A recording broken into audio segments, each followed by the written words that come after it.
Hello साथियों, सुयान academy में एक बार फिर से आप लोगों का हार्दिक स्वागत है। और फर्स्ट ग्रेड की वीडियो लेक्चर सीरीज के अंदर जो है आज हमारा टॉपिक रहेगा फ्लूइड मैकेनिक्स से। ठीक है, या प्रॉपर्टी ऑफ मैटर भी कह सकते हैं, लेकिन उससे पहले हम प्रॉपर्टी ऑफ मैटर के अंदर जो पढ़ेंगे वो पढ़ेंगे फ्लूइड मैकेनिक्स। ठीक है, और ये जो आपका वीडियो लेक्चर सीरीज है इसमें मैं करीब करीब अपने 46 के आसपास वीडियो बन चुके हैं। आज ये शायद 47वां वीडियो होगा।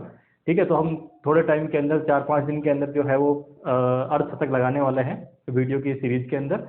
तो आप लोगों से फिर से गुजारिश रहेगी, हर बार जो मैं कहता हूँ कि वीडियो को ज़्यादा से ज़्यादा लोगों से शेयर करें, ठीक है, कमेंट करें और लाइक करें, ठीक है, ताकि मैं और आगे वीडियो आपके बना सकूँ। जब ये कुछ वीडियोस कंप्लीट हो जाएंगे और मुझे कुछ टाइम मिल जाएगा, जो कि मुझे भी थोड़ा मिल नहीं पा रहा है, ठीक है, और दूसरे वर्क की वजह से, जॉब की वजह से, तो जब मुझे टाइम मिलेगा तो मैं आपके लिए एक कंप्लीट जो अभी तक हमने पढ़ा है उसके क्वेश्चंस, किस तरह के क्वेश्चन बन सकते हैं या बनते हैं एग्जाम के अंदर, और आगे आने वाले में जो एक लेवल ऊपर चल के हम तैयारी कर रहे हैं तो उसमें कैसे क्वेश्चन बन सकते हैं वो सब मैं आपसे शेयर करूंगा। ठीक है, तो आप लोग जो है, क्योंकि फ्री ऑनलाइन क्लासेज हैं तो सबको ज़्यादा से ज़्यादा फायदा हो सके, इसके लिए आपसे गुजारिश है जो भी अभी वीडियो देख रहे हैं वो आपके साथियों से जरूर इसको शेयर करें। जो एमएससी कर रहे हैं उन लोगों से, जो एमएससी कर चुके हैं, बीएड में हैं उन लोगों से, और उसके अलावा जो फर्स्ट ग्रेड की तैयारी कर रहे हैं उन लोगों से आप ये वीडियो को शेयर करें। ठीक है, चलिए, तो आज का जो हमारा टॉपिक रहने वाला है यहाँ पे वो 11th-12th यानी कि आपका सीनियर सेकेंडरी प्लस बीएससी दोनों में कॉमन टॉपिक है,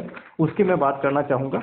तो आप इसके बारे में जानते भी हैं। ठीक है, प्रॉपर्टी ऑफ फ्लूइड के अंदर जो है अपन लेंगे बर्नौली इक्वेशन से, है ना। तो बर्नौली इक्वेशन और उसके जो अनुप्रयोग हैं वो सारी चीज़ें हम देखने वाले हैं आज इस टॉपिक अपनी इसके अंदर। तो जो टॉपिक हमारा रहेगा वो रहेगा हमारा प्रॉपर्टीज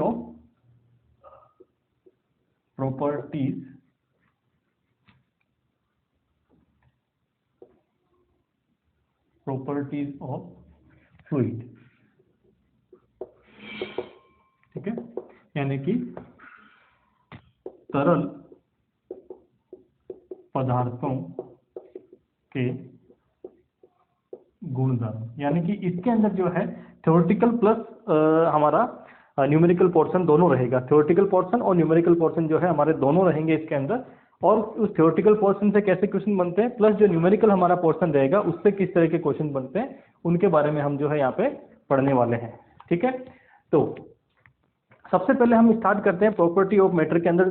सबसे पहले जो है वो क्या है, सबसे पहले जो हमारे पास है वो है कि जो ये फ्लूइड होता है यानी कि जो तरल पदार्थ होता है जब वो बहता है, ठीक है, तो बहता है तो बहने के लिए क्या होता है, दो इसके प्रवाह हो सकते हैं। ठीक है, पहला प्रवाह है ना कि तरल का प्रवाह जो है, सबसे पहला हमारा टॉपिक क्या है, ये थ्योरेटिकल है, प्रवाह। प्रवाह का मतलब क्या है, प्रवाह का मतलब है इसका फ्लो, यानी कि जो फ्लो होता है, प्रवाह होता है किसी भी तरल का या फ्लूइड का, तो जो फ्लो होता है वो किस तरह का हो सकता है, तो वो होता है दो प्रकार के फ्लो। ठीक है, पहला जो फ्लो होता है उसे हम क्या बोलते हैं, स्ट्रीम लाइन फ्लो, यानी कि धारा रेखीय प्रवाह, है ना, धारा रेखीय प्रवाह है। ठीक है, धारा रेखीय प्रवाह जिसे हम क्या बोलते हैं, स्ट्रीम लाइन फ्लो। और दूसरा जो फ्लो होता है हमारा उसे अपन बोलते हैं विक्षुब्ध प्रवाह, यानी कि टर्बुलेंट फ्लो, विक्षुब्ध प्रवाह है जिसे हम इंग्लिश में बोलते हैं क्या, टर्बुलेंट फ्लो। तो ये दो तरह के फ्लो होते हैं। ठीक है, क्या होते हैं कि धारा रेखीय प्रवाह का मतलब है कि अगर हम किसी भी तरल के प्रवाह को अगर देखें, ये कोई एक पॉइंट है, इस पॉइंट के ऊपर इसका जो वेग है, मान लीजिए पॉइंट ए है पे वी ए है, और एक पॉइंट और दूसरा हमने लिया जिसपे वेग कितना है, बी पॉइंट पे वी बी है, तो इससे निकलने वाले, इस पॉइंट से निकलने वाले प्रत्येक कण का जो है वेग क्या होगा, वी ए होगा, और दिशा भी क्या होगी, वो होगी। तो कहने का मतलब क्या है, अगर पीछे वाला पार्टिकल, ठीक है, जो आगे उसके गया है पार्टिकल या कण जो गया है, उसका सेम क्या करता है, पथ को या मार्ग को क्या करता है, फॉलो करता है, उसका क्या करता है, फॉलो करता है। तो इसका मतलब क्या होगा, वो कौन सा प्रवाह होगा, धारा रेखीय प्रवाह होगा। ठीक है, समझ में आ गया कि अगर इस पॉइंट पे अगर मैं देखूं, है ना, कोई मैंने प्रवाह का कोई पॉइंट लिया, इस पॉइंट पे अगर पहले वाला पार्टिकल वी ए वेग से निकला है तो इसके पीछे आने वाला भी किससे निकलेगा, वी ए वेग से निकलेगा। डायरेक्शन भी क्या होगी, यही होगी। यहां देखें तो पहला वाला पार्टिकल बी पॉइंट पे वी बी वेग से निकला, तो दूसरा वाला भी क्या निकलेगा, वी बी वेलोसिटी से ही निकलेगा। तो इसका मतलब ये कौन सा हुआ, धारा रेखीय प्रवाह। इसका मतलब क्या है, पिछला पार्टिकल आगे वाले पार्टिकल के पथ को फॉलो करता है। ठीक है, ये चीज। विक्षुब्ध प्रवाह का मतलब क्या है, इसमें कोई भी पार्टिकल किसी दूसरे पार्टिकल के पथ को फॉलो नहीं कर सकता, कुछ भी किसी तरह का वो जो हो सकता है, इसमें भंवर धाराएं भी उत्पन्न होती है। तो इस तरह का जो भी होगा या इस तरह से, ठीक है, तो कैसा हो सकता है, इस तरह का जो फ्लो होता है इसमें इस तरह की लाइनें बनती है या फिर भंवर धाराएं उत्पन्न होती है, उसे हम कौन सा बोलते हैं, विक्षुब्ध प्रवाह बोलते हैं। जैसे कि फॉर एग्जांपल अगर आप पानी का मग भरा हुआ है, पानी के मग को आप जोर से फेंकते हैं तो क्या होता है उसमें, अगर आप जमीन पे फेंकते हो तो क्या होता है उसमें बहुत सारी लाइनें निकलती है और कोई भी किधर भी मार्ग हो सकता है उसका, ठीक है। लेकिन अगर आप मान लीजिए पानी को धीरे से गिराते हैं और जब वो धीरे धीरे फ्लो करता है तो इसका मतलब क्या है कि वो पानी जो है जब धीरे धीरे फ्लो करेगा तो पीछे वाले कण भी क्या होंगे, उसी मार्ग का इस्तेमाल करेंगे जो मार्ग उससे आगे वाले कण ने किया है, ठीक है। तो ये तो कौन सा हुआ, जो धीरे धीरे बहने वाला हुआ वो हुआ हमारा धारा रेखीय प्रवाह, और जो इस तरह से भंवर धाराएं उत्पन्न करते हुए और एक अनिश्चितता होती है, झिकझैक मोशन जो होता है उस तरह का मोशन अगर कर रहे हैं तो इसका मतलब क्या हुआ, वो कौन सा हुआ, विक्षुब्ध। झिकझैक तो नहीं कह सकते एग्जैक्टली, लेकिन मान लीजिए भंवर धाराएं उत्पन्न करिए ऐसे गोलाकार हो रही है, स्पीड बहुत ज्यादा है उसकी, और किसी भी पार्टिकल का किसी दूसरे पार्टिकल से कोई उसमें रिलेशन नहीं है वेलोसिटी में, है ना, तो इसका मतलब वो कौन सा होगा, विक्षुब्ध प्रवाह होगा। यहीं पे हम क्रांतिक वेग को जो है डिफाइन करेंगे, लेकिन वो बाद में करेंगे उसका फॉर्मूले को। अभी आप दो तरह की चीजें याद रखिए, दो तरह के प्रवाह होते हैं, धारा रेखीय और विक्षुब्ध प्रवाह।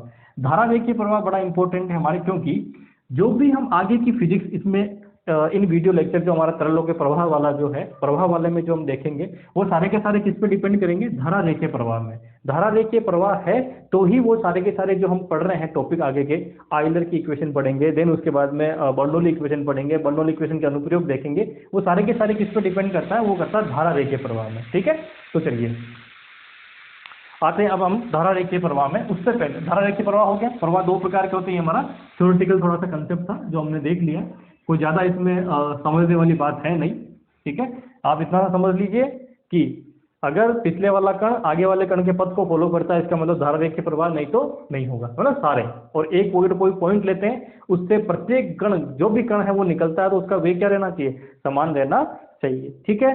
चलिए तो ये हमारा क्या हो गया, धारा रेखीय प्रवाह और ये सब। अब यहाँ आते हैं तरलों के लिए सबसे इंपॉर्टेंट जो इक्वेशन होती है उसे हम बोलते हैं सातत्य समीकरण, ठीक है। क्या बोलते हैं, इक्वेशन ऑफ कंटिन्यूटी, सातत्य समीकरण, या फिर बोलते हैं इक्वेशन ऑफ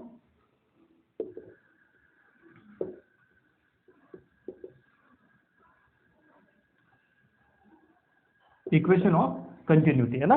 तो इक्वेशन ऑफ जो कंटिन्यूटी है, इक्वेशन ऑफ कंटिन्यूटी वो क्या कहती है, या इसको हिंदी में कहेंगे क्या कहेंगे, सातत्य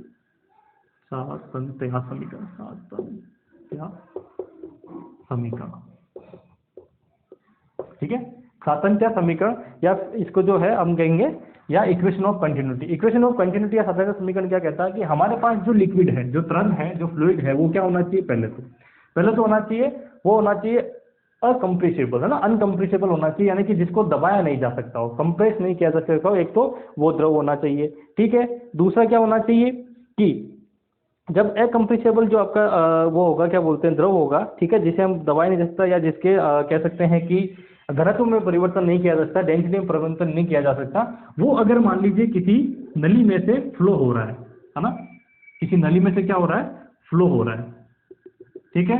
फ्लो कौन सा होगा, हमेशा स्ट्रीम लाइन फ्लो होगा, यानी कि धारा रेखीय प्रवाह होगा, ठीक है। ये हमारा धारा रेखीय प्रवाह हो गया। अगर मान लीजिए यहाँ पे इसकी वेलोसिटी, या फिर कह सकते हैं इसका घनत्व, डेंसिटी रो है इस पॉइंट के ऊपर, ये पॉइंट ए है और ये हमारा पॉइंट क्या है, बी है, वेलोसिटी इसकी v1 है और डेंसिटी इसकी रो1 है, और यहाँ का जो एरिया है, कौन सा एरिया, अनुप्रस्थ काट का क्षेत्रफल, यानी कि क्रॉस सेक्शनल एरिया है वो कितना है, A1 है। इस पॉइंट बी पर, चलो ए बार बार कंफ्यूज होंगे इसलिए PQ कर लेते हैं हम, ठीक है, ए हमने यहाँ पे यूज कर लिया इसलिए।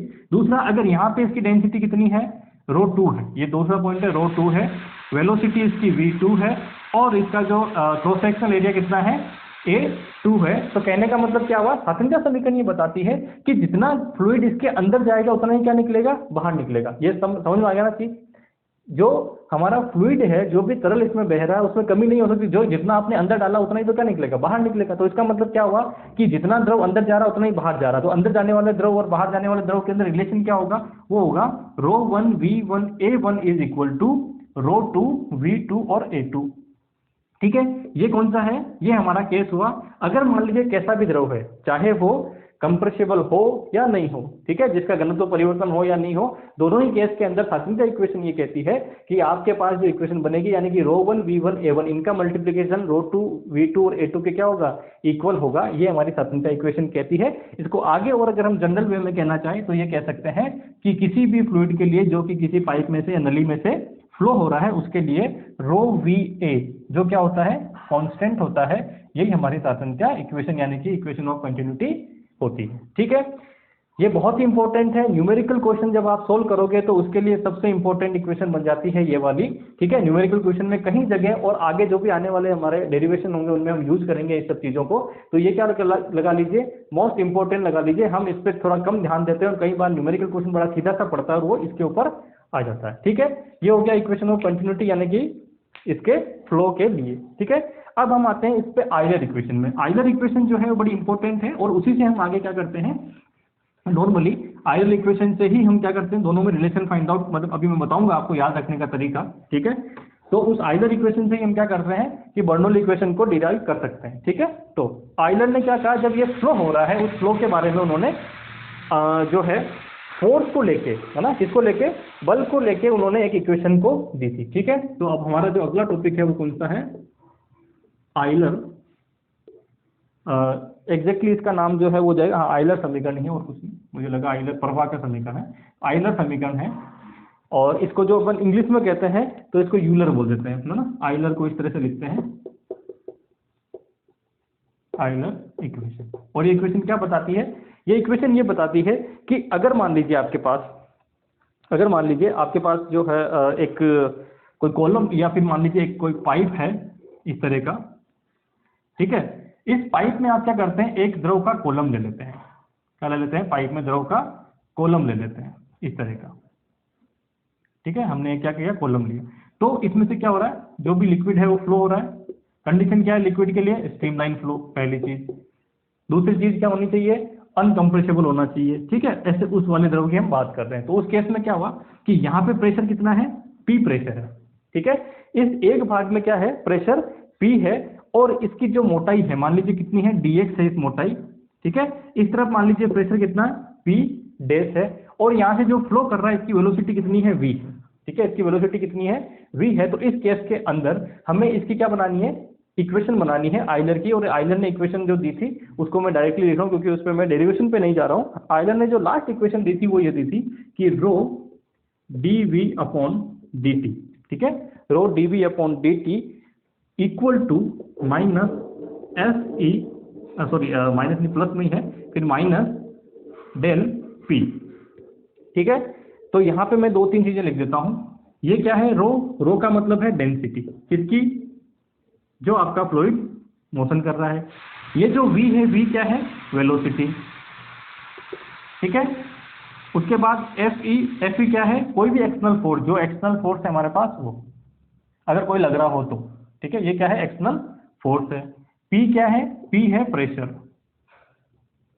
अब आप इस इक्वेशन को समझिए। ठीक है, इस इक्वेशन को समझिए। यहां से आप अगर देखते हैं तो ये क्या शो कर रहा है, ये एक बल को शो कर रहा है। किसको शो कर रहा है, फोर्स को शो कर रहा है। कैसे, तो आप देखिए यहां से अगर हम नॉर्मली लिखते हैं तो फोर्स क्या होता है हमारा, ma होता है ना। लेकिन जब हम लिक्विड की बात करें तो लिक्विड में क्या हो रहा है, क्योंकि m जो है अब इसमें फ्लो हो रहा है ना, वो क्या हो रहा है, फ्लो हो रहा है। तो मास क्या हो रहा है, चेंज हो रहा है। लेकिन क्या चीज चेंज नहीं हो रही, डेंसिटी कभी भी चेंज नहीं हो रही इसकी, क्योंकि फ्लूइड है। तो हमने क्या किया, इसको लिखा है इसकी फॉर्म में। किसको, m को लिखा किसकी फॉर्म में, m को लिखा हमने रो की फॉर्म में। रो का फॉर्म का मतलब क्या हुआ, m अपॉन v। ठीक है, तो इसका मतलब यहाँ जो ये फोर्स डिफाइन कर रहा है, और dv अपॉन dt क्या एक्सेलरेशन है, तो ये जो फोर्स डिफाइन कर रहा है, ये कौन सा फोर्स डिफाइन कर रहा है, फोर्स तो है लेकिन f अपॉन v, यानी कि पर यूनिट वॉल्यूम। ये फोर्स क्या है, पर यूनिट वॉल्यूम। तो ये भी एक्सटर्नल फोर्स कौन सा होगा, पर यूनिट वॉल्यूम, और ये भी क्या होगा, पर यूनिट वॉल्यूम। क्यों होगा, क्योंकि प्रेशर जो है, प्रेशर को आप क्या लिखते हैं, F अपॉन A। ठीक है, अब इसमें डेल लिखा, डेल का मतलब क्या होता है, डेल का मतलब ग्रेड किया है। ग्रेड का मतलब क्या है, अगर सिंगल इसमें लिखूं मैं मान लीजिए एक R की फॉर्म में, तो क्या हो जाएगा।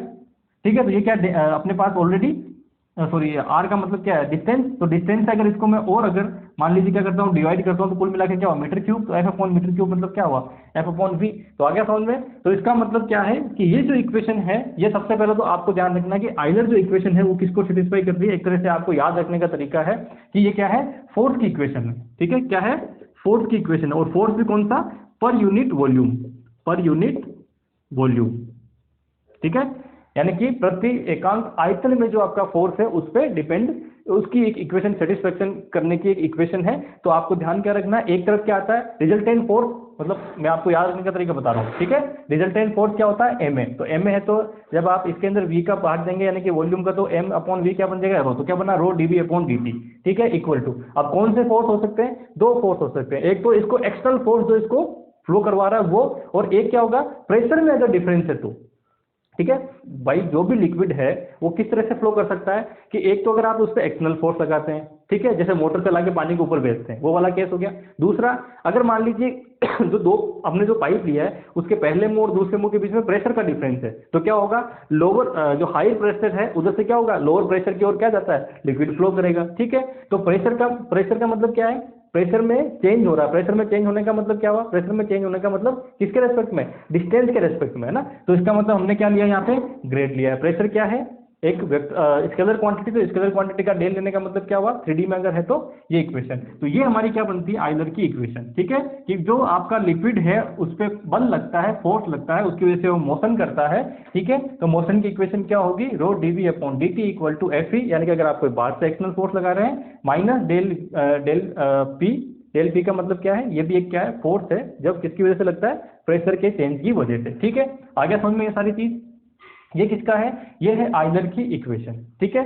जो स्टैंडर्ड इक्वेशन है वो आयलर की ये है। अगर यहाँ पे एक कहा गया कि अगर मान लीजिए आपका ये एफ जो है, ये क्या है, संरक्षी यानी कि कंजर्वेटिव फोर्स है, संरक्षी बल, यानी कि इसको क्या बोल सकते हैं, कंजर्वेटिव फोर्स। कंजर्वेटिव फोर्स का मतलब क्या हुआ, जब भी कोई कंजर्वेटिव फोर्स है तो इसका मतलब यह है कि जो वर्क है वो क्या होता है, वो पाथ पे डिपेंड नहीं करता, या फिर उसको मैथमेटिकली लिखते हैं तो क्या लिखते हैं कि जो फोर्स है उस फोर्स को हम डिराइव कर सकते हैं, किस तरह से डिराइव कर सकते हैं, माइनस डेल, या फिर कह सकता हूँ ग्रेड से, है ना, माइनस ग्रेड और यू से, है ना। यू का मतलब क्या है, एक बार मैं इस तरह से पहले तो, क्योंकि ये पर यूनिट वॉल्यूम है ना, तो पहले मैं एक बार ऐसे लिख देता हूँ कि जो आपका फोर्स होगा एक्सटर्नल, वो एक्सटर्नल फोर्स है वो क्या हो जाएगा, वो हो जाएगा ग्रेड, है ना, ग्रेड वी। अगर ग्रेड वी अपन निकाल लेते हैं तो इसका मतलब वो क्या होगा, वी क्या है यहाँ पे, पोटेंशियल एनर्जी, है ना, ग्रेड वी, वी का मतलब क्या, ये भी अलग है, ये स्मॉल वी है, और ये मैंने क्या लिखा, कैपिटल वी, कि अगर पोटेंशियल का आप ग्रेड निकाल लेते हैं तो वो क्या बनेगा, आपका फोर्स बन जाता है, ठीक है।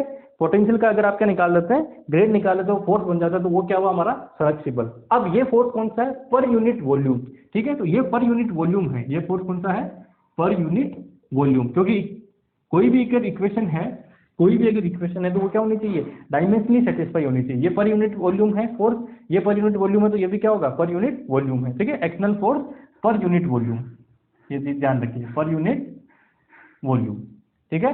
तो ये भी क्या है, पर यूनिट वॉल्यूम। तो यहां से जो मैं इसको इक्वेशन लिखूंगा वो हो जाएगा माइनस, ठीक है, माइनस आ जाता है, माइनस, ठीक है, ग्रेड, और यहाँ पे यू, इस यू को क्या कहूंगा, ये हो जाएगी मेरी potential energy per unit volume, ठीक है। आ गया समझ में।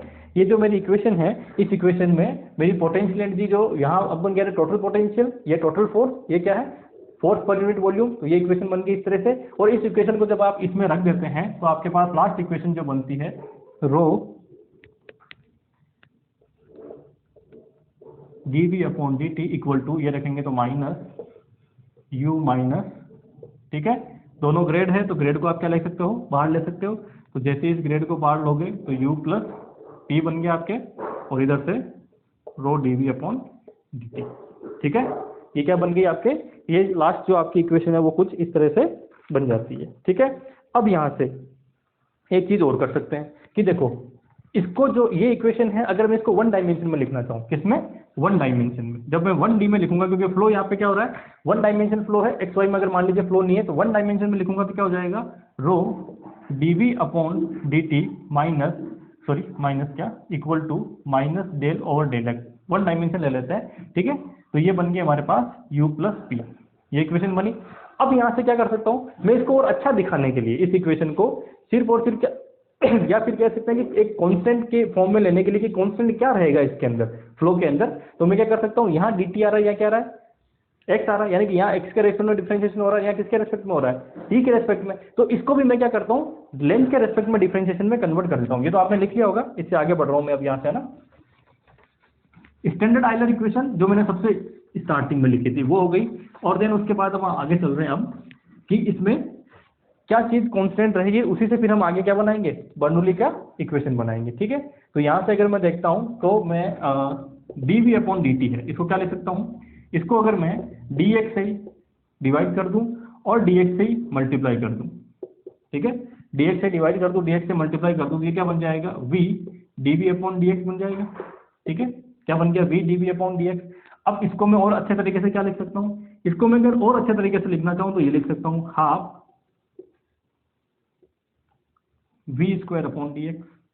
कर सकता हूँ ना, क्या कर सकता हूँ, half v square upon dx। क्यों कर सकता हूँ, तो देखिए अगर मान लीजिए मैं v स्क्वायर का डिफरेंशिएशन करता हूँ x के रेस्पेक्ट में, ठीक है, तो क्या होगा, 2 आगे आ जाएगा। ठीक है, 2 क्या हो गया, आगे आ गया, फिर उसके बाद में v और क्या बनेगा, dv अपॉन dx। ठीक है, तो 2 टाइम क्या बना, dv अपॉन dx, तो इसका हाफ कर दूंगा तो हाफ से डिवाइड कर दीजिए, तो ये क्या बन गया, v dv upon dx, v dv upon dx को क्या लिख सकता हूँ, ये लिख सकता हूँ। ठीक है, जैसे ये लिखूंगा तो इक्वेशन मेरी क्या बन जाएगी, उसको मैं, क्योंकि रो तो कांस्टेंट है, उसको मैं आगे ले लूंगा कॉमन, तो क्या बना, d अपॉन dx, ठीक है, 1 अपॉन 2 रो, फिर उसके बाद में v square equal to minus del over del X. ठीक है, अब ये पार्शियल डेरिवेटिव है, ठीक है, इसको फुल डेरिवेटिव में करके और इन दोनों को एक तरफ ले सकते हैं। ठीक है, तो जैसे इसको लिखाएंगे तो ये जाएगा d over D X equal to half rho v square, इधर आएगा तो प्लस में हो जाएगा u plus p equal to 0। ठीक है, अब जब ये 0 हो गया और आप क्या करते हैं, इसका किसी भी जो फंक्शन है उसका डेरिवेटिव, फर्स्ट डेरिवेटिव 0 है, इसका मतलब क्या है, फर्स्ट डेरिवेटिव 0 का मतलब है कि ये इस x पे डिपेंड नहीं करता, यानी कि ये क्या है, कांस्टेंट है। ठीक है, तो इसका मतलब क्या हुआ, half rho v square plus u plus p, वो क्या है, कांस्टेंट। ठीक है, ये क्या है, कांस्टेंट होता है। ठीक है, स्टार्टिंग कहां से की थी हमने, फोर्स से, पहुंच कहां गए, एनर्जी में, क्योंकि एनर्जी पर यूनिट वॉल्यूम है सारी की सारी क्या है, एनर्जी पर यूनिट वॉल्यूम। ठीक है, ये कौन सी, kinetic energy per unit volume, potential energy per unit volume, जो एक्सटर्नल फोर्स की वजह से, ये कौन सी है, दाब की वजह से है ना, प्रेशर की वजह से, तो pressure energy per unit volume, वो वाली चीजें हो गई। तो ये सारी कुल मिला के जो हमारे पास इक्वेशन बनी है, वो इक्वेशन क्या बनी है, ये वाली इक्वेशन बनी, जो क्या आ रही है, कांस्टेंट आ रही है। तो उसका रिजल्टेंट, यानी कि आयलर इक्वेशन का जो रिजल्टेंट आता है वो क्या आता है, ये। तो आपको क्वेश्चन पूछा जाता है कि आयलर इक्वेशन क्या है, तो सबसे पहले वाली हमने जो लिखी थी, rho dv upon dt equal to F E minus del या ग्रेड p। ठीक है, उसके बाद में आयलर इक्वेशन में क्या कांस्टेंट रहता है, तो कुल मिला के एनर्जी पर यूनिट वॉल्यूम क्या रहती है, कांस्टेंट। ये क्या है, एनर्जी पर यूनिट वॉल्यूम क्या रहती है, किसी भी फ्लो में वो कांस्टेंट रहती है। ठीक है, जो हमने लास्ट में फाइंड आउट कर दी है। ठीक है, यहाँ तक कोई दिक्कत, कोई दिक्कत नहीं है ना भाई। पर यूनिट वॉल्यूम में सारी गतिज ऊर्जा, स्थितिज ऊर्जा और दाब ऊर्जा, ठीक है, तीनों मिला के अपने पास आ गई है। ठीक है, चलिए अब आते हैं नेक्स्ट, आयलर समीकरण के बाद में। आयलर समीकरण से वैसे कोई आपको न्यूमेरिकल एग्जांपल नहीं पूछा जाएगा। आयलर से आपको अगर पूछा जाता है तो 2 कंसेप्ट कि क्या कांस्टेंट रहता है आयलर की इक्वेशन से या आयलर के नियम में, और दूसरा समीकरण क्या होती है, तो बड़ा सिंपल सा है। ठीक है, अब आते हैं इसके अंदर, चलो इसको मैं रहने देता हूँ क्योंकि यहीं से मैं बर्नौली इक्वेशन बना दूंगा ना। अगला जो टॉपिक इसी के अंदर आता है वो कौन सा आता है, बर्नौली की इक्वेशन, है ना, बर्नौली समीकरण। ठीक है, बर्नौली की स्पेलिंग मैं देख लेता हूँ क्योंकि इन वैज्ञानिकों की जो स्पेलिंग होती है कुछ ऐसी, तो बर्नौली, ठीक है, बर्नौलीज थ्योरम, बर्नौली थ्योरम, और हिंदी में अगर कहेंगे तो बर्नौली की प्रमेय। ठीक है, बर्नौली की प्रमेय या बर्नौली थ्योरम। बर्नौली थ्योरम क्या कहता है, बस यही जो आयलर ने कहा है उसको सिर्फ और सिर्फ उन्होंने क्या कह दिया है, उन्होंने आयलर ने जो कहा है उसको, और उन्होंने देखो यहाँ पे एक्सटर्नल फोर्स कोई सा भी हो सकता है। आयलर के अंदर क्या था, जो एक्सटर्नल फोर्स है वो कोई सा भी हो सकता है, इसलिए गतिज ऊर्जा भी कोई सी हो सकती है। यहाँ इन्होंने किसके रेस्पेक्ट में कहा है, यहाँ इन्होंने जो कहा है वो कहा है ग्रेविटेशनल रेस्पेक्ट में। ठीक है, किसके रेस्पेक्ट में, ग्रेविटी के रेस्पेक्ट में, क्योंकि एक्सटर्नल फोर्स है वो कौन सा है, उन्होंने कहा है भाई एक्सटर्नल फोर्स है वो ग्रेविटी है और कोई सा भी एक्सटर्नल फोर्स नहीं है, बाकी सिंपल फ्लो हो रहा है। उस केस की हम क्या कर रहे हैं, यहाँ पे बात कर रहे हैं। ठीक है, तो उस केस की बात करें, इसका मतलब उन्होंने सिर्फ यहाँ स्पेसिफाई कर दिया इसी इक्वेशन को। ये तो क्या है, जनरल इक्वेशन, हर एक फोर्स के लिए उन्होंने इसमें से स्पेशल केस ले लिया, कौन सा, ग्रेविटी वाला।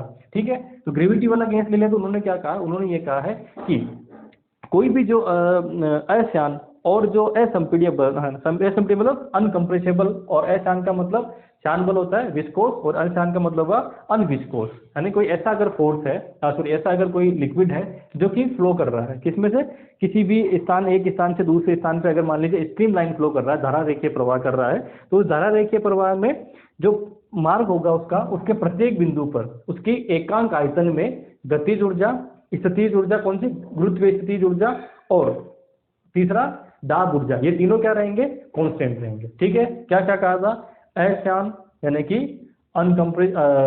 अनविस्कोस, असंपीड्य यानी कि अनकंप्रेसेबल, जो भी लिक्विड है वो फ्लो करता है एक स्थान से दूसरे स्थान पर, है ना, एक प्लेस से दूसरे अनदर प्लेस पे अगर जाता है तो उसके जो मार्ग होता है, जो पाथ होता है, उस पाथ के प्रत्येक पॉइंट के ऊपर, यानी कि ईच एंड एवरी जो पॉइंट है उसका, उसके ऊपर उसकी कौन कौन सी तीन ऊर्जाएं, यही मान लीजिए ना इसी इक्वेशन से, आइलर से ही। पहली कौन सी है, एकांक आयतन की, सबसे पहले क्या क्या, यूनिट वॉल्यूम के अंदर गतिज ऊर्जा यानी कि काइनेटिक एनर्जी। अब यहाँ पे उसने स्पेसिफाई क्या कर दिया, गुरुत्वीय स्थितिज ऊर्जा, कौन सी, गुरुत्वीय स्थितिज ऊर्जा पर यूनिट वॉल्यूम, और दाब ऊर्जा जो है, इन तीनों का जो सम होगा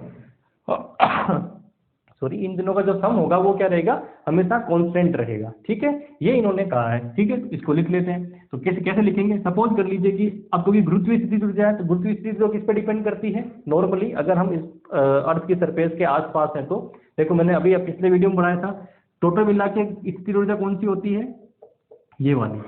ठीक है, लेकिन ये वाला कब अकाउंट में आएगा, जब एच का मान बहुत ज्यादा हो। नॉर्मली जो हम बर्नौली के लिए पढ़ेंगे उसके लिए क्या है, एच जो है बहुत कम लेते हैं। ऐसा नहीं है कि पानी की टंकी आपने 300 किलोमीटर ऊपर बनाई है, ऐसा नहीं है ना, हम कितने ऊपर बनाते हैं, 300 मीटर, 200 मीटर, इससे ज्यादा नहीं चलते ऊपर। ठीक है, तो 100 मीटर तक जाए वही बहुत बड़ी बात है। तो इसका मतलब ये क्या है, स्थितिज ऊर्जा कौन सी होगी, mgh। ठीक है, अब पर यूनिट वॉल्यूम है, तो जैसे आप इसमें वॉल्यूम का भाग देंगे तो क्या बन जाएगा, m/v ρgh बन गई। ठीक है, समझ में आ गया, क्या बन गई, ρgh बन गई। तो यहाँ पे क्या हो जाएगा, इन्होंने कहा है उसके अकॉर्डिंग चलते हैं। तीन ऊर्जाएं हैं, ठीक है, कौन कौन सी, पहली गतिज ऊर्जा, तो क्या हो गया, थोड़ी पहले दाब ऊर्जा ले लेते हैं अच्छी इक्वेशन बनाने के लिए, तो क्या होगी, P प्लस दूसरी कौन सी गतिज ऊर्जा, तो हाफ रो वी स्क्वायर, क्योंकि पर यूनिट वॉल्यूम में चलना है। तीसरी ऊर्जा कौन सी है, ρgh। ठीक है, तो कुछ तरह से मान लीजिए ये इस तरह का आपका पाइप था जिसमें स्ट्रीम लाइन फ्लो हो रहा है, कौन सा हो रहा है, स्ट्रीम लाइन फ्लो हो रहा है, ये स्ट्रीम लाइन फ्लो कर दिया हमने इस तरह से।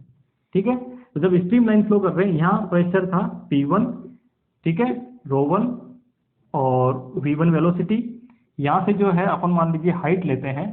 ठीक है, थोड़ा और नीचे करता हूँ ताकि अच्छे से दिखे। यहाँ अगर हाइट ले लेते हैं वो कितनी है, h1, तो यहाँ कितना है, प्रेशर P2 V2 और ρ2 V2 और h2। अब रो क्या है, क्योंकि असंपीड्य, इसका मतलब रो क्या रहेगा, कांस्टेंट रहेगा। ठीक है, तब ये जब कांस्टेंट रहेगा, जब इस इक्वेशन को पूरी लिखते हैं, अब देखो इसके डेरिवेशन पे मैं नहीं जा रहा हूँ, डेरिवेशन पे जाना भी नहीं है क्योंकि डेरिवेशन कोर्स में नहीं आना। ठीक है, तो यहाँ पे क्या हो जाएगा कि दाब ऊर्जा P1, गतिज ऊर्जा half rho V1 square plus, क्योंकि देखो द्रव सेम चल रहा है और हमने क्या किया, असंपीड्य यानी कि अनकंप्रेसेबल है, तो इसका मतलब क्या हुआ, कंप्रेस होगा ही नहीं। ठीक है, संपीड्य होगा ही नहीं, तो उसका रो क्या होगा, चेंज नहीं होगा, तो इसका मतलब क्या है, रो V1 स्क्वायर। ठीक है, गतिज ऊर्जा हो गई। फिर कौन सी बची, स्थिति, तो क्या हो जाएगी, ρgh1 इक्वल टू, दूसरे पॉइंट के लिए देखेंगे तो क्या हो जाएगा, P2 plus half rho V2 square plus ρg2 square, या कह सकते हैं जनरल में हम P rho V square plus ρgh equal to 0। ठीक है, ये आपके क्वेश्चन, ये जो इक्वेशन है ये क्या है, ये आपका आएगी न्यूमेरिकल में काम। ठीक है, ये इक्वेशन किस में आएगी, न्यूमेरिकल में काम आएगी। और ये जो इक्वेशन है ये क्या है, इसका नियम की जो टोटल एनर्जी है पॉइंट, हर एक पॉइंट पे वो क्या होती है, total energy per unit volume जो है, कौन कौन सी एनर्जी, दाब एनर्जी, काइनेटिक एनर्जी और पोटेंशियल एनर्जी यानी कि स्थितिज ऊर्जा। ठीक है, कौन सी, गुरुत्वीय स्थितिज ऊर्जा। अब आप इसमें से क्या करते हैं, इसी इक्वेशन को जो है इसमें आप ρg का भाग दे देते हैं। तो जैसे ही आप इसमें ρg का भाग देते हैं, v²/g plus h equal to 0, तो ये जो है इसे आप बोलते हैं दाब सीध। क्या बोलते हैं, दाब सीध। ये भी कई बार पूछ लेते हैं दाब सीध क्या होता है। ठीक है, ये जो होती है इसे क्या बोलते हैं, एक हो गया दाब सीध, यानी कि इंग्लिश में अगर कहेंगे तो प्रेशर हेड, है ना, इंग्लिश में अगर इसको कहेंगे तो इसको इंग्लिश में क्या कहेंगे, हम इसको प्रेशर हेड कहेंगे। ठीक है, दूसरा जो है ये क्या है हमारा, इसको बोलते हैं वेलोसिटी सीध यानी कि वेग सीध। इसे क्या बोलते हैं, वेग शीर्ष यानी कि वेलोसिटी हेड, ठीक है। और ये जो है इसे क्या बोलते हैं, दाब हो गया, वेग हो गया, और ये हो जाएगा ऊंचाई के लिए एक नाम दिया हुआ गुरुत्वीय शीर्ष है ना, इसके लिए क्या दे दिया, गुरुत्वीय शीर्ष। गुरुत्वीय शीर्ष, गुरुत्वीय शीर्ष का मतलब ग्रेविटी या ग्रेविटेशनल हेड, ठीक है। तो कुल मिला के जो है हमारे पास ये जो इक्वेशन बनती है, इस इक्वेशन में ये डायरेक्टली पूछे तो भी आपको पता होना चाहिए, ठीक है। P अपॉन रो जी कर दोगे तो दाब शीर्ष आ जाएगा, V स्क्वायर अपॉन 2G कर दोगे तो वेग शीर्ष आ जाएगा, H अपने आप में क्या है, गुरुत्वीय शीर्ष है, ठीक है। तो डायरेक्टली अगर आपको इसका पूछ लिया जाए तो आपको पता होना चाहिए। आप क्या करना, पूरी इक्वेशन में रो जी का भाग देना। तो ये हमारा क्या हो गया, बर्नौली प्रमेय हो गया, ठीक है। अब बर्नौली प्रमेय जो है वो आपको डायरेक्टली ना दे के मतलब न्यूमेरिकल दे सकते हैं, उसके साथ साथ बर्नौली प्रमेय के कुछ अनुप्रयोग है, उससे भी कई बार जो है वो क्वेश्चन आ जाते हैं। अब बर्नौली प्रमेय के अनुप्रयोग क्या है तो वो देखते हैं।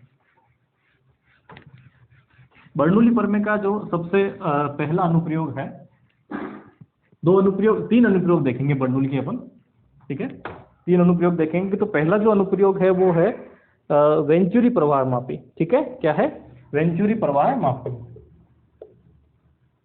वेंचुरी फ्लो मीटर है ना, वेंचुरी फ्लो मीटर, वेंचुरी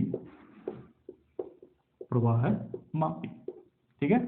अब देखिए आपको सिर्फ और सिर्फ अपना दिमाग खुला रखना है और कुछ नहीं करना। एक आपको बर्नौली इक्वेशन या फिर आयलर इक्वेशन में से कोई एक याद है तो, क्योंकि बर्नौली पे है तो बर्नौली इक्वेशन अगर याद है तो आप ये सारी चीजें आप कर जाएंगे आराम से। होती कैसी है वो देखो, कि इसमें क्या करते हैं, ये इस तरह की एक नली होती है कांच की, यहां से अगर डायग्राम समझ जाओगे ना तो फिर कोई प्रॉब्लम नहीं आने वाली आपको।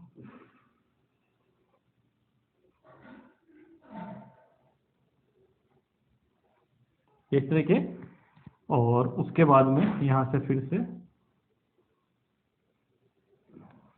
और इसमें क्या होता है वही अपना स्ट्रीमलाइन फ्लो,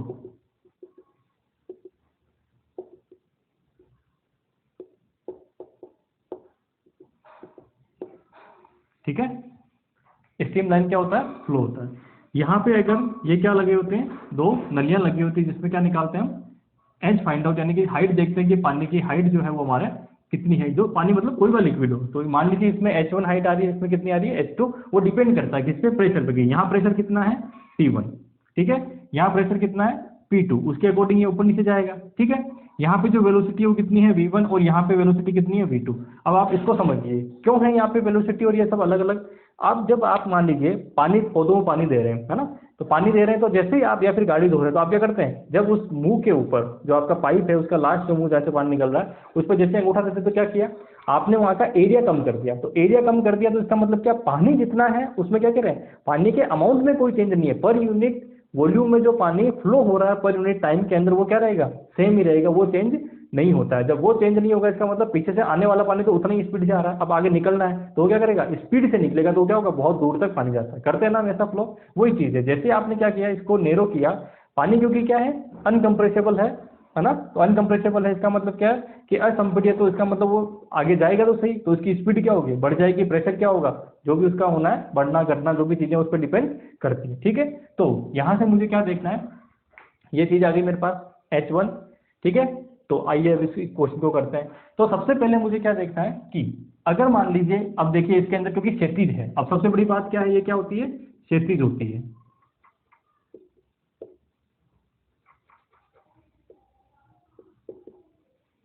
क्षैतिज है तो क्षैतिज है, इसका मतलब H जो होता है यानी कि हाइट जो है वो दोनों क्या है अलग अलग। तो उस वाले केस में क्या था, एक पाइप यहाँ था और एक पाइप नीचे था, ये क्या है क्षैतिज है। क्षैतिज है इसका मतलब H जो है इसके अंदर वो क्या है, दोनों के लिए H1 बराबर H2 वाला केस है, ठीक है। ये हमें दिमाग में रहनी चाहिए, क्योंकि क्षैतिज है तो क्षैतिज है इसका मतलब H1 बराबर H2 वाला केस है।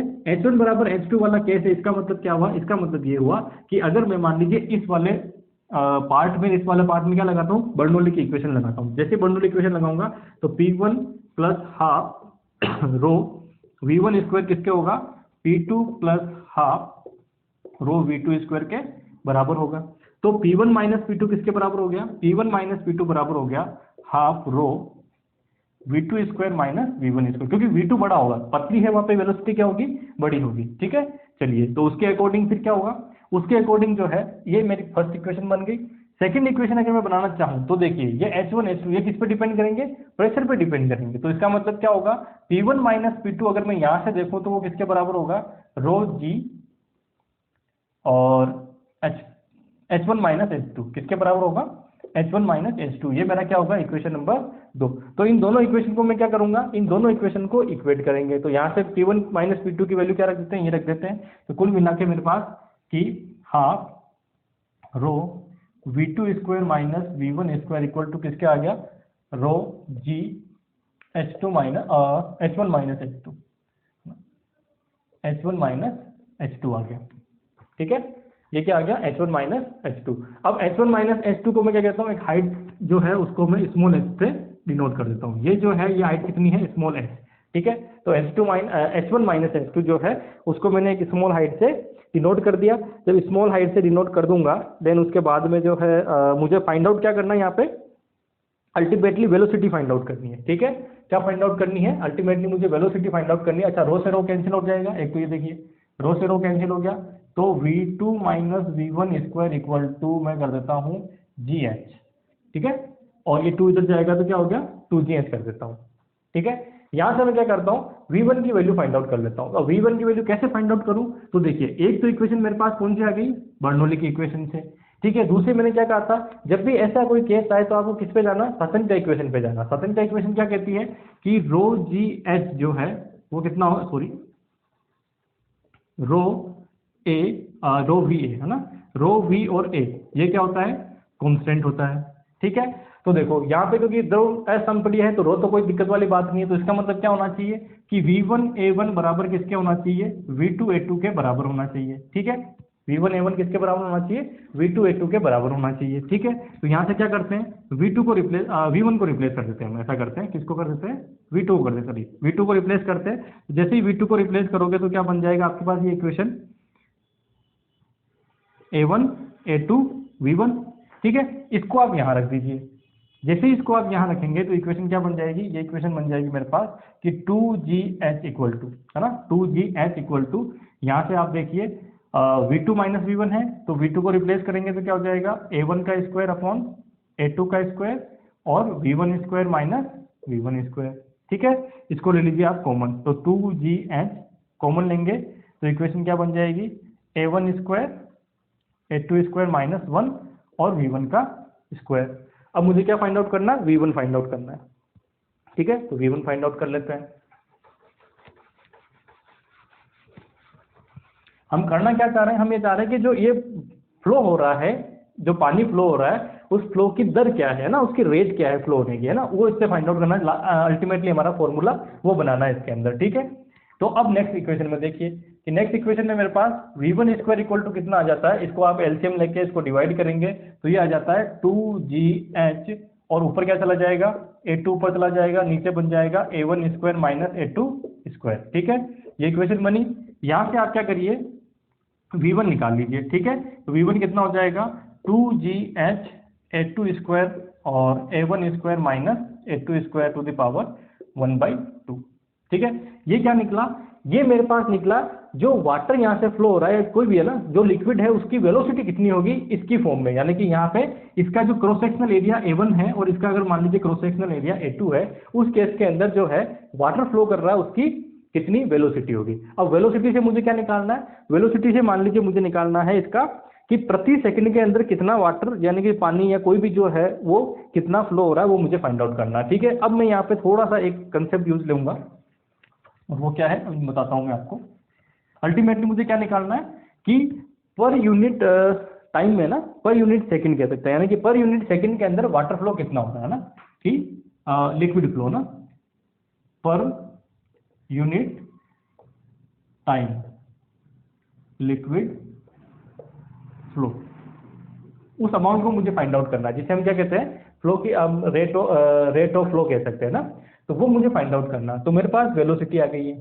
ठीक है, वेलोसिटी आ गई है और पर यूनिट टाइम मुझे फाइंड आउट करना है। तो वेलोसिटी आ गई तो पर यूनिट टाइम से मुझे क्या निकालना है, ये फाइंड आउट करना है। तो मैं क्या करूंगा, इसको मैं मल्टीप्लाई कर देता हूँ किससे, इसके एरिया से। देखो V क्या डिनोट कराता है, V जो है ये डिनोट कर रहा है कि कितना पानी जो है वो फ्लो कर रहा है 1 सेकंड में, यानी कि उसका वेग कितना है ना। अब मुझे वॉल्यूम निकालना है, यानी कि ये V निकालना है, ठीक है। तो मैं क्या करता हूँ, इसको A1 से इसको गुणा करता हूँ। जैसे ही मैं इसको A1 से गुणा करूंगा तो इसका मतलब ये क्या होगा, ऊपर क्या है ऑलरेडी मीटर, समझ में आ रहा है मेरे पास। V का मतलब क्या है, मीटर अपॉन टाइम, है ना। ऑलरेडी मीटर है, उसको मैंने किससे मल्टीप्लाई कर दिया, इससे मल्टीप्लाई किया A से, तो इसका मतलब क्या, मीटर क्यूब अपॉन, यानी कि वो वॉल्यूम जो आगे जा रहा है पर यूनिट टाइम में कितना वॉल्यूम आगे जा रहा है ना, वो मेरा क्या होगा, फ्लो। भाई प्रवाह का मतलब क्या है, पर यूनिट वॉल्यूम कितना आगे जा रहा है, या पर यूनिट वॉल्यूम कितना जा रहा है किसी भी लिक्विड का पर सेकंड में, वो मेरा क्या हो जाएगा, वो हो जाएगा पर यूनिट टाइम लिक्विड का जो फ्लो होगा वो, ठीक है। तो क्या करते हैं, इसको जैसे ही मैं मल्टीप्लाई करता हूं इससे, तो V1 की वैल्यू रख देते हैं यहाँ पे। तो A1 ऑलरेडी है, A2 बाहर चला जाएगा, ठीक है।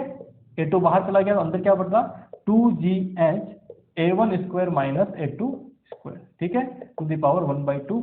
ये जो है इस इक्वेशन पे आपको डायरेक्ट न्यूमेरिकल पूछा जाता है, और इस इक्वेशन को डायरेक्ट एग्जाम में भी पूछा जाता है, ठीक है।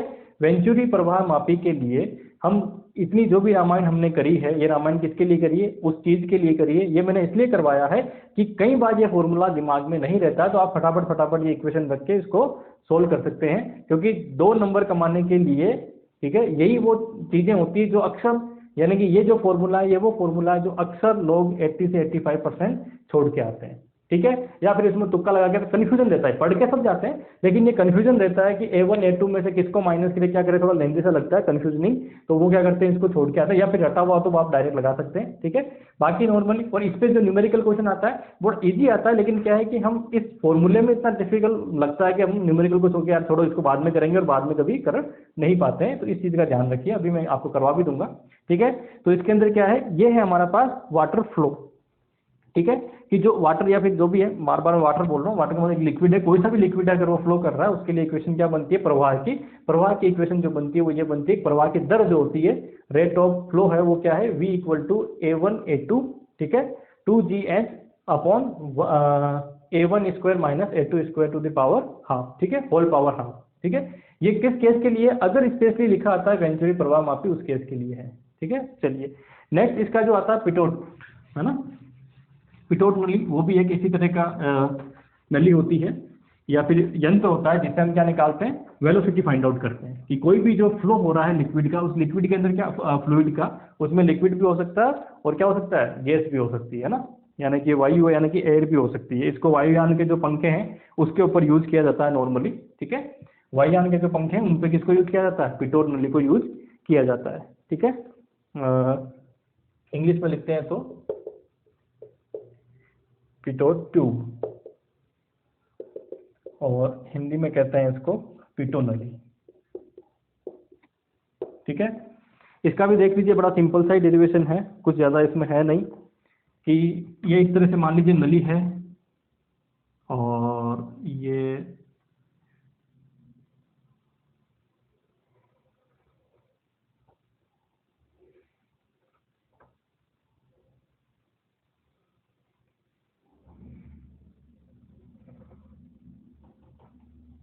इसमें जो है ये जो मुंह होता है इसका, ये बहुत ही ज़्यादा संकीर्ण होता है, जिसके अंदर कोई भी द्रव जो लिक्विड है वो इसके अंदर नहीं जा सकता है ना। तो इसका मतलब क्या हुआ, यहाँ पे जो वेलोसिटी होती है इसकी, वो कितनी होती है, 0 होती है, और इसमें जो है आपके एक लिक्विड भरा होता है इस तरह से, ठीक है। तो इसकी जो बीच की हाइट होती है, इससे हम इसका प्रेशर वाला जो है इक्वेशन वो सेटिस्फाई करता है, P1 माइनस P2 वाली, ठीक है। इसमें जो लिक्विड है वो होता है, तो यहाँ पे मान लीजिए प्रेशर P1 है, यहाँ प्रेशर मान लीजिए P2 है, और यहाँ से क्या हो रहा है, जिस लिक्विड का आपको वेलोसिटी फाइंड आउट करनी है, जिस भी लिक्विड की, जिस भी फ्लूइड की वेलोसिटी फाइंड आउट करनी है, वो इसमें से जाती है। तो यहाँ वेलोसिटी कितनी है, यहाँ 0 है, और यहाँ मान लीजिए वेलोसिटी क्या होगी, V। क्यों 0 है, क्योंकि इसमें से फ्लो कर नहीं रहा, इसको इतना संकीर्ण बनाया जाता है कि इसमें से एक बूंद भी अंदर नहीं जा सकती। तो इस तरह की जो है उसे हम क्या बोलते हैं, पिटोट नली बोलते हैं। इसका ये ए मुंह हो गया, ये कौन सा हो गया, बी मुंह हो गया। अगर इसके ऊपर हम इक्वेशन लगाते हैं, ठीक है, इसके ऊपर हम इक्वेशन लगाते हैं इस दोनों पॉइंट के ऊपर, तो पहले पॉइंट में क्या हो जाएगा, P1 + ½ rho V1 square equal to P2 + ½ rho V2 square, ठीक है। यहाँ V1 इक्वल टू कितना है, P1 को, या P1 है, या कितना है, P2 है प्रेशर, ठीक है। तो यहाँ से आप क्या देखते हैं, यहाँ से ये देखते हैं कि वेलोसिटी कितनी है, 0। तो जैसे वेलोसिटी 0 है तो equal to P1 equal to कितना आ गया, P2 प्लस हाफ रो, और यहाँ वेलोसिटी कितनी है v, तो v कर दिया। तो P1 minus P2 equal to क्या हो गया, half rho v square, P1 minus P2। अब यहाँ से देखिए P1 माइनस P2 ऐसे देते हैं, तो P1 minus P2 equal to, ठीक है, P1 minus P2 equal to हो जाएगा रो g और h, ठीक है।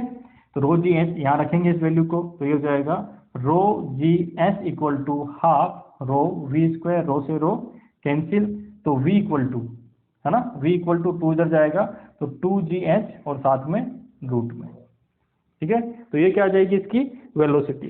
तो इसके अंदर बड़ी सिंपल सी बात है, वेलोसिटी अपन फाइंड आउट। अच्छा सॉरी, ये चीज़ मैंने गलती कर दी, देखो ये फ्लूइड अलग है, ये फ्लूइड अलग है ना, यहाँ जो हम फ्लूइड बनते हैं वो अलग है, तो इसकी क्या है डेंसिटी, मान लीजिए डी है, तो ये थोड़ा सा चेंज है, यहाँ पे डेंसिटी क्या होगी डी, है ना। ये तो कौन सा फ्लूइड है, ये वो है जो इसमें से बह रहा है, जिसके हमें निकाल, जैसे मान लीजिए वायुयान का पंखों में लगाएंगे तो यहाँ पे कौन सा लिक्विड भरा है जो प्रेशर को मापता है, ठीक है, उसके लिए, और ये लिक्विड अलग है, ये जिसका हमें वेलोसिटी निकालनी है फ्लो की, ठीक है। तो इसका मतलब ये क्या है, डी में है, तो ये डी में है, तो यहाँ से ये एक डी आ जाएगा यहाँ पे, तो क्या 2 DGH अपॉन रो, ये सब रूट में चलेंगे ना, ये इक्वेशन इसके लिए बन जाएगी। ध्यान क्या रखना है, पिटोट नली में कौन सा द्रव है, लिक्विड है, उसके लिए डेंसिटी डी है, और जो फ्लो जिसके लिए निकालना है वो कौन सा है, उसकी डेंसिटी रो है, ठीक है। तो ये चीज किसकी होगी, ये होगी पिटो नली के लिए, ठीक है। चलिए मेरे हिसाब से आज के लिए इतना ही काफी है, ठीक है। इसके न्यूमेरिकल वगैरह दूसरी अपन नेक्स्ट वाले जो वीडियो में करेंगे, जिसके अंदर हमें टोरिसेरी पर में एक है जिस पे क्वेश्चन बनता है वो, और उसके बाद में इसी पे जो भी न्यूमेरिकल बनते हैं वो कल वाले वीडियो में अपन कंप्लीट करेंगे, ठीक है। देन उसके बाद में फिर अपन जो है आगे विस्कोसिटी में चलेंगे, और विस्कोसिटी के बाद में प्रस्थ तनाव, और प्रस्थ तनाव के बाद में जो है अगला टॉपिक जो अपना हो जाएगा वो हो जाएगा प्रस्थ तनाव के बाद में कौन सा, मतलब प्रत्यास्थता वाला टॉपिक, ठीक है। तो वो टॉपिक हम जो है फटाफट क्लियर कवर करेंगे, क्योंकि थ्योरेटिकल ज़्यादा है। देखिए इसके अंदर मैंने आपको टाइम हमें लगा वीडियो में, न्यूमेरिकल नहीं किया क्योंकि डायरेक्टली पूछे जाते हैं, इसलिए मैंने नहीं किया। ये डायरेक्टली फॉर्मूले पूछे जाते हैं, तो ये फॉर्मूले डिराइव कैसे करते हैं, क्योंकि इतने सारे फॉर्मूले आप याद नहीं रख पाओगे, तो सिर्फ कंसेप्ट याद रखिए कि आपका बर्नौली पर में क्या था, बर्नौली के बाद में क्या इसमें होता है कंसेप्ट, पिटोट नली का क्या कंसेप्ट है, और देन उसका वेंचुरी प्रवाह मापी का क्या कंसेप्ट है, तो उससे आप फाइंड आउट कर सकते हैं, ठीक है। चलिए तो आज के लिए इतना ही काफी है, धन्यवाद।